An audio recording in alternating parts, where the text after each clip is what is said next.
Saya pernah berpikir bahwa hidup saya akan selamanya tenang, seperti air sungai yang mengalir pelan di desa kecil di Jawa Tengah, hingga hari itu tiba ketika kakak angkat saya, yang saya anggap sebagai pelindung, mengubah segalanya menjadi mimpi buruk yang penuh gairah terlarang. Saya, seorang pemuda biasa bernama Ari, tiba-tiba merasa seperti hewan peliharaan yang dimiliki secara paksa, di mana setiap gerak saya diawasi, setiap napas saya dikendalikan oleh mata hitamnya yang penuh obsesi. Dan yang paling mengejutkan, di balik rasa takut itu, tumbuh benih cinta yang membuat saya mempertanyakan siapa saya sebenarnya, seorang korban atau pecinta yang rela. Itu dimulai ketika saya berusia 18 tahun. Saya tinggal di Jakarta, ibu kota yang ramai dengan lalu lintas yang tak pernah berhenti dan mimpi-mimpi yang seringkali hancur di bawah roda kehidupan. Ayah dan ibu saya meninggal dalam kecelakaan mobil saat saya masih kecil, meninggalkan saya sendirian di dunia yang kejam. Kemudian datanglah Mas Budi, saudara angkat dari keluarga ayah yang jauh. Dia lebih tua 10 tahun, seorang pengusaha sukses di bidang properti, dengan rumah mewah di kawasan elite Menteng. Dia mengadopsi saya, memberi saya tempat tinggal, pendidikan, dan segala yang saya butuhkan. Awalnya itu seperti mimpi. Saya memanggilnya Gemas, seperti kebiasaan orang Jawa, dan dia memperlakukan saya seperti adik kandung. Tapi seiring waktu, sikapnya berubah. Saat saya mulai kuliah di Universitas Indonesia, jurusan sastra, Mas Budi menjadi semakin posesi. Dia tidak suka saya berteman dengan siapapun, terutama laki-laki. "Kamu milikku, Ari. Jangan biarkan orang lain mendekat," katanya suatu malam, suaranya rendah tapi penuh ancaman. Saya tertawa saat itu, menganggapnya bercanda. Tapi matahari terbenam di langit Jakarta, dan saya mulai merasakan kegelapan yang merayap. Setiap malam, dia memeriksa ponsel saya, membaca pesan-pesan dari teman kuliah. "Siapa ini? Kenapa kamu balas pesannya?" tanyanya, wajahnya memerah karena cemburu yang tak beralasan. Suatu hari, saya bertemu dengan Rian, teman sekelas yang ramah dan penuh semangat. Kami sering belajar bersama di perpustakaan, membahas puisi Chairil Anwar atau Noel Pramoedya Anantathur. Rian membuat saya tertawa, sesuatu yang jarang saya rasakan di rumah. Tapi Mas Budi tahu. Entah bagaimana, dia selalu tahu. Malam itu, saat saya pulang larut, dia menunggu di ruang tamu, tangannya memegang gelas whisky yang hampir kosong. "Kamu kemana saja? Dengan siapa?" serangnya. Saya mencoba menjelaskan, tapi dia bangkit, mendekat, dan tiba-tiba memeluk saya erat. "Jangan pernah tinggalkan aku, Ari. Kamu adalah milikku selamanya." Pelukan itu bukan pelukan saudara. Ada sesuatu yang berbeda, hangat yang membuat jantung saya berdegup kencang. Saya mendorongnya pelan, tapi dia tidak melepaskan. "Mas, ini salah," bisik saya, suara saya gemetar. Dia tersenyum tipis, matanya penuh hasrat. "Tidak ada yang salah dengan cinta, Ari. Aku mencintaimu lebih dari saudara." Kata-kata itu seperti petir di malam hujan deras Jakarta. Saya mundur, tapi di dalam hati, ada bagian dari saya yang merasa aman dalam pelukannya. Itulah awal dari segalanya, cinta terlarang yang tumbuh di antara kami, di tengah masyarakat Indonesia yang masih memandang hubungan seperti ini sebagai tabu. Hari-hari berikutnya, Mas Budi semakin intens. Dia membelikan saya pakaian mahal, membawa saya ke restoran mewah di Senayan, memperlakukan saya seperti pasangan. Tapi di balik itu ada kendali. Dia melarang saya bertemu Rian, bahkan mengancam akan menghentikan biaya kuliah jika saya melanggar. Saya merasa seperti burung dalam sangkar emas, indah tapi terkunci. Malam-malam saya menangis sendirian di kamar, mempertanyakan mengapa Tuhan membiarkan ini terjadi. Di masjid dekat rumah, saya sholat, memohon petunjuk. Tapi jawaban tak kunjung datang. Suatu akhir pekan, kami pergi ke Bogor, ke Ila keluarga di pegunungan. Udara segar, pohon-pohon hijau, dan suara burung bernyanyi. Di sana, Mas Budi membuka hatinya sepenuhnya. Aku mencintaimu sejak pertama kali melihatmu, Ari. Kamu adalah cahaya dalam hidupku yang gelap. Dia menceritakan masa lalunya, pernikahan gagal dengan seorang wanita karena dia tak pernah bisa mencintainya, rahasia yang dia sembunyikan dari keluarga. Saya mendengarkan, air mata mengalir. Untuk pertama kalinya, saya melihat kerapuhan di balik sosoknya yang kuat. Dan tanpa sadar, saya membalas pelukannya. Aku juga sayang padamu, Mas, kata saya, meski hati saya ragu. Kembali ke Jakarta, rahasia kami tumbuh. Kami berbagi momen-momen kecil, sarapan bersama, menonton film di bioskop, berjalan di Taman Monas saat matahari terbenam. Tapi ketakutan selalu ada. Bagaimana jika keluarga tahu? Bagaimana jika masyarakat mengetahui? Di Indonesia, di mana agama dan tradisi begitu kuat, cinta seperti ini bisa menghancurkan segalanya.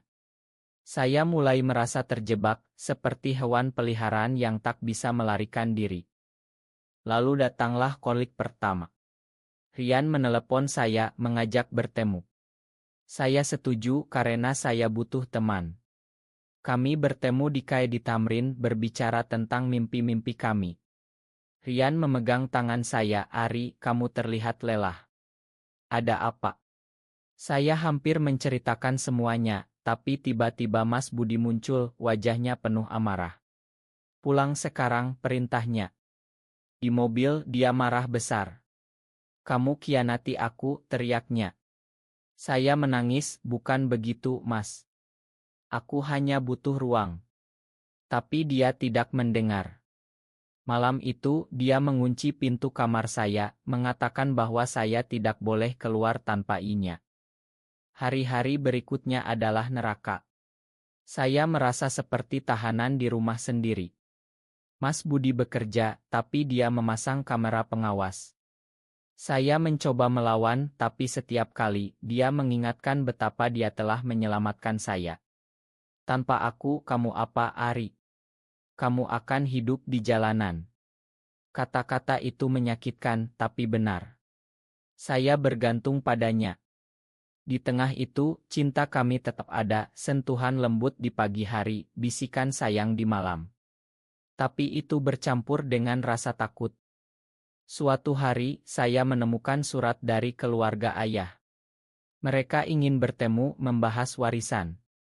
Mas Budi marah ketika tahu. Jangan pergi.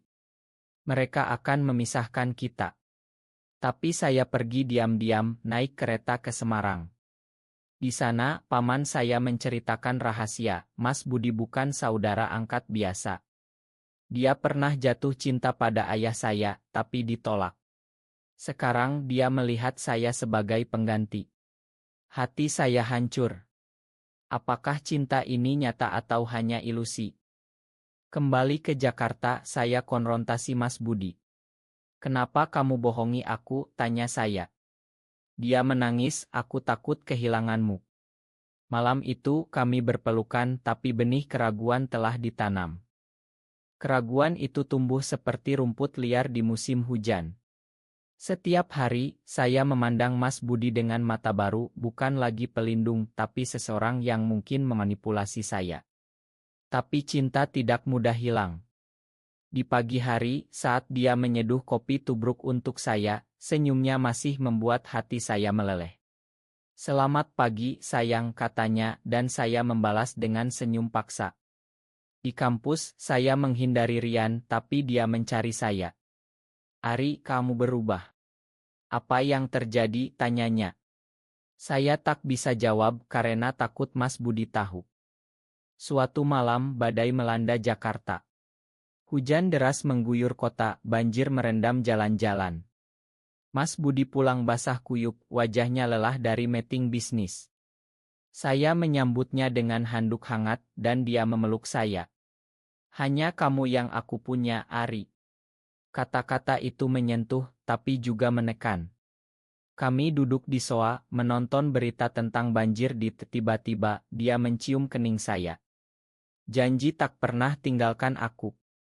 Saya mengangguk, tapi di hati saya merencanakan pelarian. Esok harinya saya bertemu Rian lagi di taman kampus. Aku butuh bantuan, kata saya. Rian mendengarkan cerita saya, matanya melebar. Itu tidak sehat, Ari. Kamu harus pergi. Dia menawarkan tempat tinggal di apartemennya di Depok.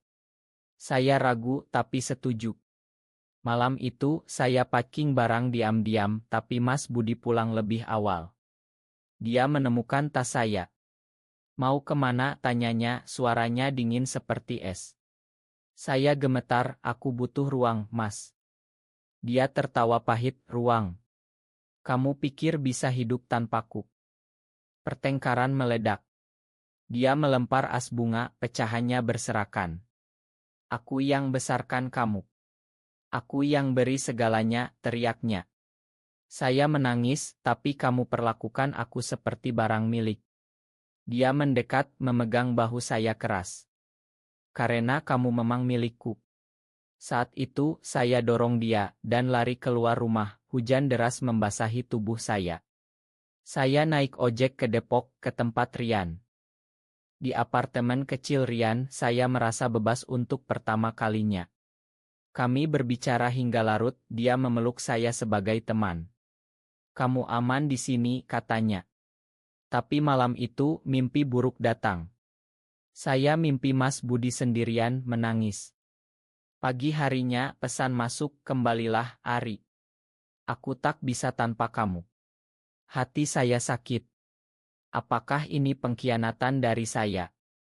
Hari-hari di Depok seperti mimpi. Rian mengajak saya jalan-jalan ke kebun raya Bogor, makan sate ayam di pinggir jalan. Saya tertawa lagi, tapi rindu Mas Budi menyiksa. Suatu hari, Rian mengaku, aku suka kamu, Ari. Lebih dari teman. Kata-kata itu mengejutkan. Saya memandangnya, tapi bayangan Mas Budi muncul. Aku belum siap, jawab saya. Lalu, datanglah berita buruk. Mas Budi kecelakaan mobil karena mengemudi dalam keadaan mabuk.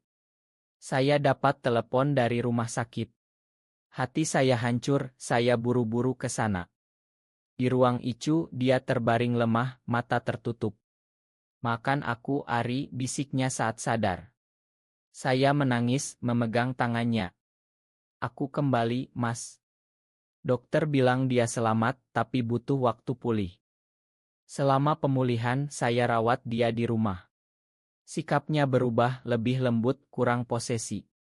Aku sadar telah salah. Aku tak ingin kehilanganmu karena ego. Kata-kata itu menyentuh. Kami berbicara panjang tentang masa lalu, tentang cinta kami. Di masjid kami sholat bersama, memohon ampun. Tapi rahasia tetap ada dan masyarakat mulai curiga. Tetangga bergosip mereka terlalu dekat untuk saudara. Konflik baru muncul ketika keluarga datang berkunjung. Paman dari Semarang bertanya, kenapa kamu belum nikah, Budi? Mas Budi diam, tapi saya tahu tekanan itu. Malam itu dia bilang mungkin kita harus berpisah. Hati saya sakit, jangan, Mas. Kita bisa hadapi bersama. Tapi dia ragu. Suatu hari, Rian datang ke rumah. Aku khawatir padamu, katanya. Mas Budi melihat dan cemburu muncul lagi. Pergi dari sini, bentaknya. Rian pergi tapi meninggalkan pesan, pilih yang benar, Ari. Saya bingung terjebak di antara dua orang. Malam hujan lagi, Mas Budi dan saya bertengkar hebat. Kamu masih hubungi dia, tanyanya. Saya akui ya karena dia teman. Dia marah, teman atau lebih. Saya diam dan dia pergi meninggalkan rumah. Saya menunggu hingga pagi tapi dia tak kembali. Telepon mati. Panik saya cari kemana-mana, ke kantornya, ke Ila di Bogor. Tak ada. Akhirnya saya temukan dia di Pantai Anyer, duduk sendirian memandang laut. Kenapa pergi, tanya saya. Dia menangis, aku tak pantas untukmu. Aku hanya bawa penderitaan. Saya peluk dia, kita sama-sama salah. Tapi cinta ini nyata. Di bawah matahari terbenam, kami janji untuk berubah. Tapi pengkhianatan datang dari tempat tak terduga. Rian yang saya anggap teman, ternyata iri. Dia sebarkan rumor di kampus tentang hubungan kami. Ari dan kakak angkatnya punya hubungan aneh, katanya. Berita menyebar seperti api. Keluarga tahu, masyarakat mengecam. Paman datang marah, ini dosa besar. Kalian harus berpisah. Mas Budi dipecat dari pekerjaannya karena skandal.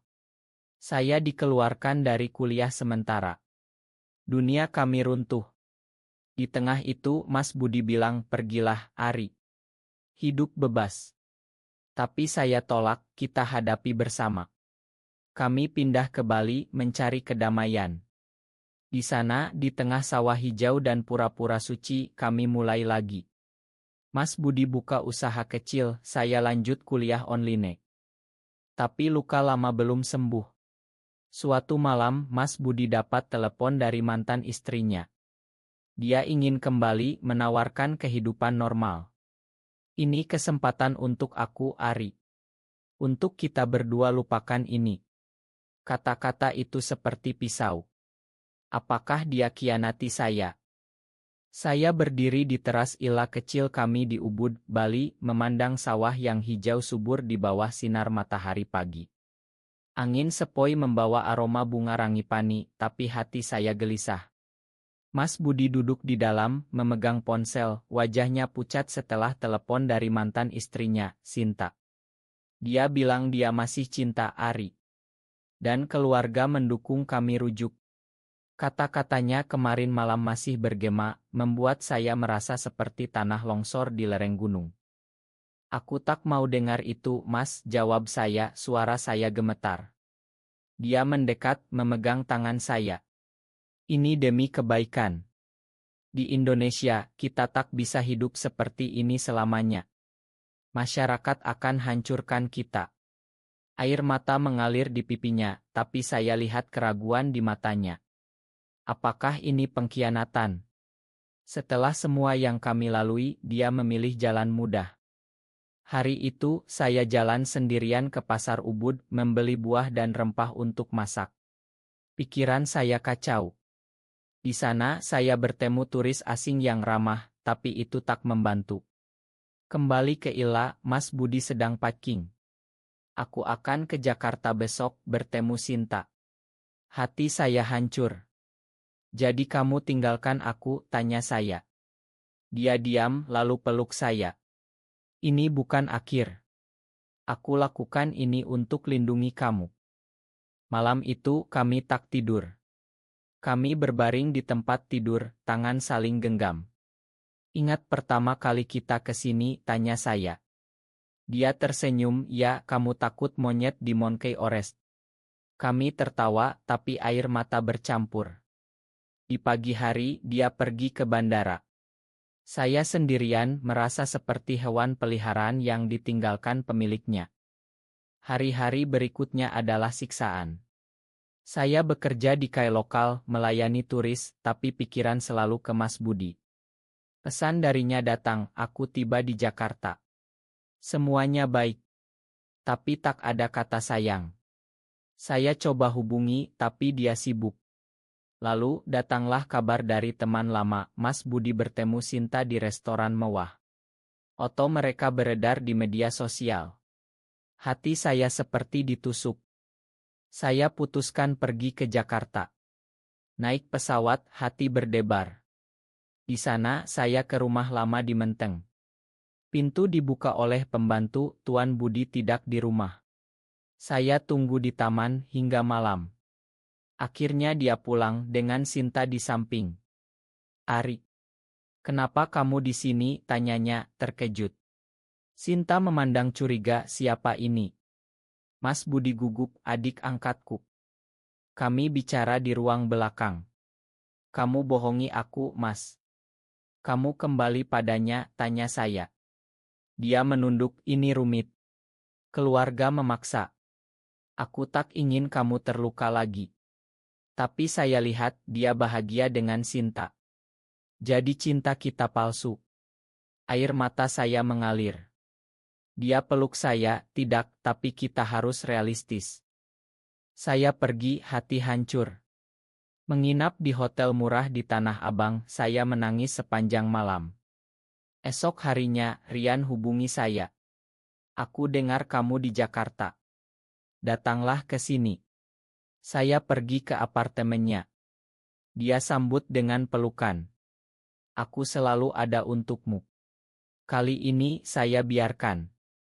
Kami berbicara dan perlahan hati saya mulai terbuka untuk Rian. Tapi Mas Budi tak menyerah. Dia datang ke apartemen Rian marah. Ari, pulanglah, serunya. Rian hadang, dia tak mau. Pertengkaran meledak. Mas Budi dorong Rian, dia milikku. Saya berdiri di antara mereka, cukup. Aku bukan milik siapapun. Mas Budi terkejut, air mata mengalir. Makan aku, Ari. Aku salah. Dia pergi dan saya tinggal dengan Rian. Tapi rindu tetap ada. Suatu hari berita datang, Mas Budi batal rujuk dengan Sinta. Dia kirim pesan, aku tak bisa tanpa kamu. Ma atas pengkhianatan ini. Hati saya goyah. Saya bertemu dia di kai dekat Monas. Kenapa, Mas? Tanya saya. Dia cerita saat bersama Sinta, aku sadar hanya kamu yang aku cinta. Keluarga marah, tapi aku tak peduli. Kami janji mulai lagi, tapi kali ini dengan batas. Kami kembali ke Bali, hidup sederhana. Mas Budi jual aset di Jakarta, kami buka homestay kecil. Masyarakat Bali lebih terbuka, meski tetap ada gosip. Kami sholat bersama di pura, mencari kedamaian. Tapi konflik belum berakhir. Suatu hari, paman datang ke Bali, marah besar. Kalian bawa malu keluarga. Ini dosa.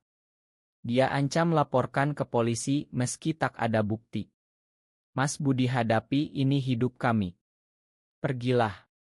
Paman pergi tapi meninggalkan ancaman. Malam itu Mas Budi sakit, demam tinggi. Saya rawat dia, tak tidur. Di tengah delirium dia bisik, jangan tinggalkan aku, Ari. Saya janji selamanya. Dokter bilang itu stres. Setelah sembuh, kami lebih dekat, tapi hati-hati. Rian datang berkunjung sebagai teman. Aku senang kalian bahagia, katanya. Kami bertiga jalan ke pantai Kuta, menikmati sunset. Di sana saya sadar, cinta bukan kepemilikan, tapi kebebasan. Tapi pengkhianatan lain datang. Seorang karyawan homestay yang tahu rahasia kami ancam sebarkan. Bayar saya atau saya cerita ke desa. Mas Budi marah, pergi saja. Tapi orang itu lakukan, gosip menyebar. Tamu batal datang, bisnis runtuh. Kami hadapi bersama. Mas Budi bilang mungkin kita pindah ke tempat baru. Saya setuju. Kami jual homestay, pindah ke Yogyakarta, kota budaya. Di sana kami mulai lagi buka toko buku kecil. Saya lanjut kuliah, Mas Budi dukung. Di Yogyakarta kami temukan komunitas kecil yang mendukung. Tak terang-terangan tapi cukup untuk merasa tak sendirian. Kami ikut estial budaya, menikmati gudeg dan angklung.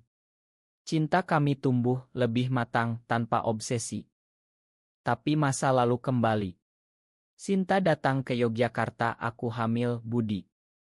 Anakmu dari dulu. Berita itu seperti bom. Mas Budi terkejut, tidak mungkin. Tapi tes DNA buktikan benar. Anak dari pernikahan lama mereka. Sinta ingin Mas Budi kembali. Demi anak kita. Hati saya hancur lagi. Pilih, Mas. Aku atau mereka. Dia menangis, aku tak tahu. Malam-malam penuh pertengkaran. Akhirnya dia bilang aku harus tanggung jawab. Ma, Ari. Pengkhianatan ini paling dalam. Saya pergi kembali ke Jakarta sendirian. Di Jakarta, kota yang pernah menjadi mimpi buruk, saya mulai hidup baru. Tinggal di kosan murah di Kemayoran, bekerja sebagai editor di penerbit kecil. Hari-hari penuh kesepian, tapi saya belajar mandiri. Rian hubungi kembali ke Depok. Tapi saya tolak, aku butuh waktu sendiri. Mas Budi kirim pesan, "Ma atas segalanya. Aku akan rawat anak, tapi hatiku tetap padamu." Saya tak balas. Di malam hujan, saya ingat momen-momen indah, pelukan di Bali, tawa di Bogor. Tapi pengkhianatan terlalu sakit. Suatu hari, saya bertemu teman lama dari kuliah. Kami bicara tentang sastra, dan saya mulai menulis cerita saya sendiri tentang cinta terlarang. Buku pertama saya terbit meski anonim. Itu terapi bagi saya. Lalu datanglah kabar, Mas Budi sakit parah, kanker hati. Sinta hubungi saya, dia ingin bertemu kamu sebelum terlambat. Hati saya goyah. Saya pergi ke rumah sakit di Jakarta. Di sana dia terbaring lemah, tapi tersenyum saat lihat saya. "Ari, terima kasih datang. Kami bicara panjang. Aku salah telah khianati kamu. Cinta kita nyata, tapi tanggung jawab lebih besar." Air mata mengalir. Saya pegang tangannya, "Aku makan kamu, Mas. Dan aku masih cinta." Di saat itu, Sinta masuk dengan bayi di gendongan. "Ini anak kami," katanya. Saya lihat bayi itu mirip Mas Budi. Hati saya sakit, tapi juga bahagia untuknya. Mas Budi meninggal 2 minggu kemudian. Pemakaman di Semarang, keluarga hadir. Saya berdiri di belakang, menangis diam-diam. Setelah itu, Sinta dekati saya, "Dia selalu cerita tentang kamu. Terima kasih telah buat dia bahagia." Kata-kata itu menyembuhkan luka. Saya kembali ke Yogyakarta, lanjut menulis. Buku kedua saya tentang pengampunan dan kemanusiaan, terinspirasi dari cerita kami. Itu sukses, dan saya temukan kedamaian. Tahun berlalu, saya bertemu orang baru, seorang dosen sastra bernama Dimas. Dia lembut, pengertian. Cinta kami tumbuh pelan, tanpa obsesi. Kami jalan ke Borobudur, sholat bersama. Di sana saya sadar, hidup terus berlanjut. Tapi ingatan Mas Budi tetap. Suatu hari, saya kunjungi makamnya, taruh bunga. "Terima kasih atas cinta, Mas. Kamu ajarkan aku kuat." Angin berhembus, seperti jawaban. Kisah ini bukan akhir bahagia klasik, tapi personel. Di Indonesia, di mana cinta seperti ini masih perjuangan, saya belajar bahwa kemanusiaan ada di pengampunan dan keberanian hidup. Saya bukan lagi hewan peliharaan, tapi manusia bebas yang mencinta dengan tulus. Tapi cerita belum berakhir. Suatu hari, anak Mas Budi yang kini remaja hubungi saya. "Ayah cerita tentang kamu. Bisakah kita bertemu?" Hati saya berdegup. Mungkin ini warisan cinta kami, jembatan ke masa depan. Kami bertemu di KAI di Semarang. Anak itu bernama Andi, mirip sekali Mas Budi. "Ayah bilang kamu orang spesial." Saya tersenyum, cerita RC aman tentang persahabatan kami. Andi mendengar, matanya berbinar. "Terima kasih telah buat ayah bahagia." Pertemuan itu buka bab baru. Saya jadi seperti paman bagi Andi, ajar dia sastra. Sinta setuju meski awalnya ragu. Di tengah masyarakat yang berubah pelan, kami temukan harmoni. Dimas dukung saya. "Kamu punya hati besar, Ari. Cinta kami matang, kami rencana hidup bersama, meski tak resmi. Di Pura Bali, kami janji setia." Kisah ini penuh drama, pengkhianatan, tapi juga romansa dan kemanusiaan. Saya belajar, cinta tak selalu milik, tapi beri kebebasan. Di negeri 1000 pulau ini, di mana tradisi dan modern bertemu, harapan selalu ada. Akhirnya, saya tulis buku tentang kami, berjudul Cinta di Balik Bayang.